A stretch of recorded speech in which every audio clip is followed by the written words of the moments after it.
if you're hearing all these words like tariffs and the Trump administration's doing all these crazy things and there's just tariff wars and trade war flying around the world, this is the video you should watch, because I'm going to break down what exactly the US policy is and the Trump policy is. Whether or not it works, it doesn't really matter. I'm not going to give my opinion on whether it works or not, because only future and time will tell if it works or not. What I'm going to break down is what the Treasury of US, who is Scott Bessent, who has come out and explained what exactly the US is trying to do here, so the world can calm down and relax and understand why they're doing this, because it's actually very imperative for US economy to do this, because if they do this, this actually kind of helps everyone at the end of the day. So they describe it as a short-term pain for a long-term gain, and we're going to understand how that is.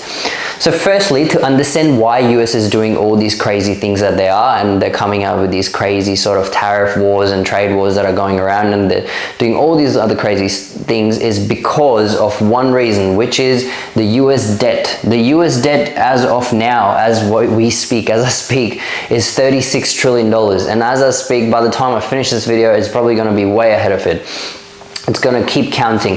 The other issue that they have encountered with the Treasury, the Trump administration Treasury is essentially a government department that works with the sort of the administration and power at the time to understand the financial sides and the economic trends of that country and how they forecast those 4 years where the administration is going to be, so they can make those changes. So what they have forecasted, what the Scott Bessent, who is the head of Treasury, has forecasted is that they are, apart from the $36 trillion debt they have, they're going to have another issue, which is that their spending for this year, well, not this, yeah, this year is going to be $6 trillion, and they are generating a $4 trillion revenue, which leaves them with borrowing $2 trillion additional. Simple math, I guess 6 minus 4, it leaves you with 2, and you have to borrow that additional money. So where is that going to come from? They're going to have to refinance their debt, which they don't want to do. And also, when they refinance it, that means they're going to print additional money. That means that the value of the dollar is going to get debased. I made a separate topic about whole quantitative easing and debasement, and it actually takes the asset value far out of the reach of the common people and younger generation like myself and you. So they don't want to do that this time. They have taken a different approach, because what they'll actually do is debase the currency and make the asset value inflate even higher, and add another $2 trillion debt, which is going to take their debt to a $38 trillion mark, which they don't want to do. They're taking a different approach, and they call this process a three-lever process. So let's understand why that is. So like I mentioned, they have a spending problem, and they want to reduce the spending and have this short-term pain where we're seeing all the markets are following. The stock markets actually fell, you know, Dow has fell by 400 points or whatever, and you know, all the markets around the world are actually kind of like freaking out about this.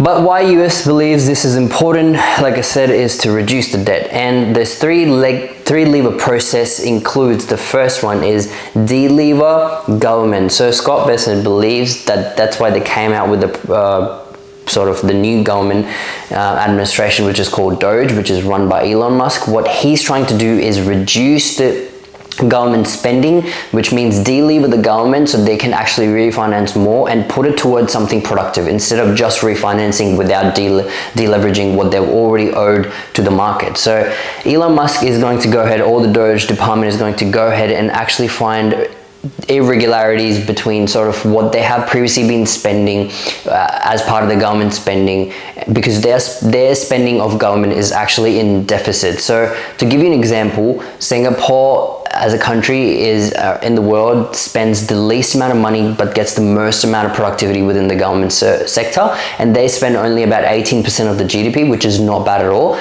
To give you another context, Australia spends 27% of its GDP spending into the government, which is also not too bad, but we also don't sort of go out on a spending spree like the US does, because they're the superpower of the world, so it makes sense. But so essentially, Doge is going to deliver and find sort of those gaps where they can find efficiencies.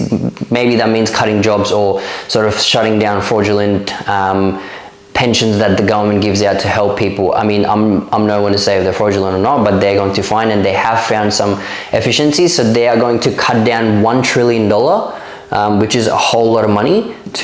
of government spending, which is going to, you know, so that brings obviously that brings the sort of the bar a little bit closer to what they're trying to achieve.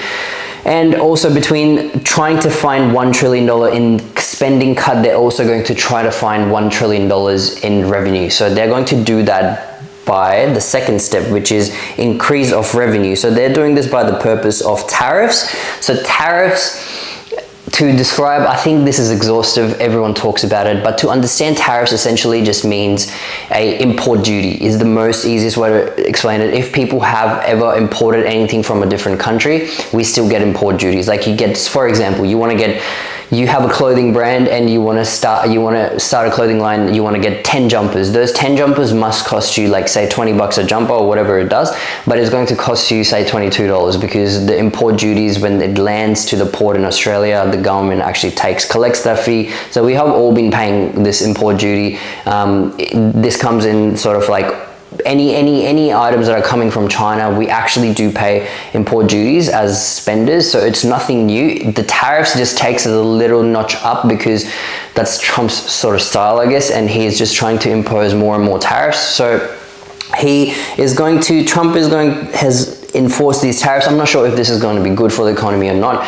Some economists believe that with the vision of Trump, and they believe this is going to be amazing for America itself and actually is going to help other countries in the long term. And some economists, on the other hand, believe that this is not the worst, this is the best, not the best idea, it's actually the worst idea, and it's going to throw the whole world economy into stagflation. I'll explain that in a different video.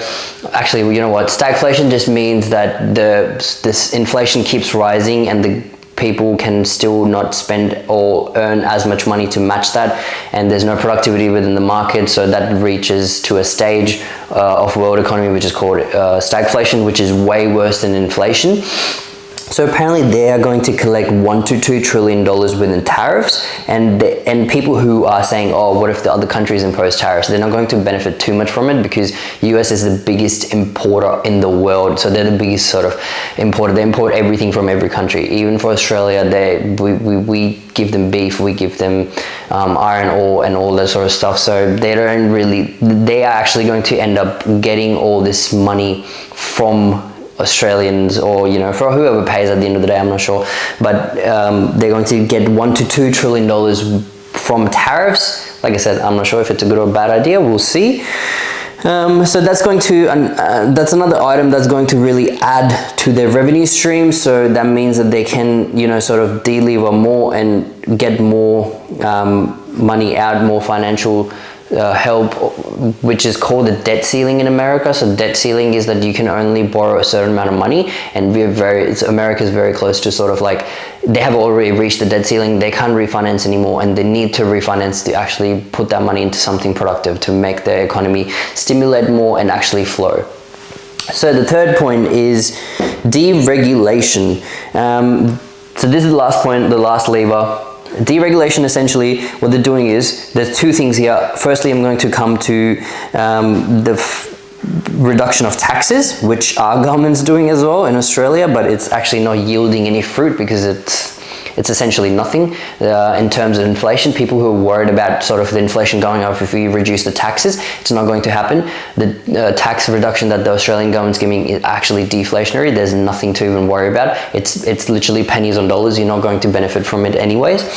What America has done, apart from sort of reducing the taxes to their sort of for the normal citizens, what they have done and what is the corporation tax, which is 21%. Currently, as it stands, it's going to move to 15%. Now, some people will be like, oh yeah, well, that's helping the corporations. Well, if you think about it, there's more people likely to go to a country and set up a business, or take their business from where it is at the moment, say from Australia or UK, where the taxes are insane, and we're seeing a mass exodus of investors who are, or millionaires who are leaving UK and going to Dubai and other countries, they might actually find that now it's time to go into America, because the corporate tax is 15%, which is very low. But how that helps America is that you may get a less, you may get charged a less tax as a government's point of view, but you are going to see way more market stimulus, and you're going to see way more economical activities, because now these big corporations are set up within your country, and they're going to obviously,